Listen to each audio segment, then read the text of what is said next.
Azərbaycan Xalq Cəbhəsi Partiyasının sədri Əli Kərimli barəsində 2 ay 15 gün həbs qətimkan tədbiri seçilib. Qərar dekabrın 1-də Səbail rayon məhkəməsində hakim Ülviyə Şükürovanın sədrliyi ilə keçirilən prosesdə elan olunub. Gözaltı bu barədə Absaz mediaya istinadən xəbər verir. Əli Kərimli barəsində Cinayət Məcəlləsinin 278.1-ci maddəsi, yəni hakimiyyəti zorla ələ keçirməyə və dövlətin konstitusiya quruluşunu zorla dəyişdirməyə yönələn hərəkətlər ilə ittiham irəli sürülüb. Bu maddə sübuta yetirilərsə, Azərbaycan Xalq Cəbhəsi Partiyasının sədri üçün 12 ildən 20 ilədək və ya ömürlük azadlıqdan məhrum etmə cəzası nəzərdə tutulur. Əli Kərimli noyabrın 29-da saxlanılıb, onun evində axtarış aparılıb. Hökumətyönlü media saxlanılmaların və axtarışların Dövlət Təhlükəsizliyi Xidmətində istintaqı davam edən Ramiz Mehdiyev işi ilə əlaqəli olduğunu yazıb.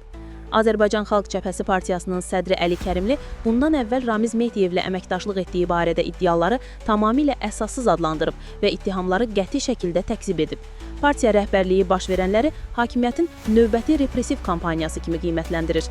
Prezident Administrasiyasının və Milli Elmlər Akademiyasının keçmiş rəhbəri Ramiz Mehdiyev Cinayət Məcəlləsinin 278.1, 274 və 193.1.3.2 cinayət yolu ilə əldə edilmiş əmlaki leqallaşdırma maddələri ilə ittiham olunur.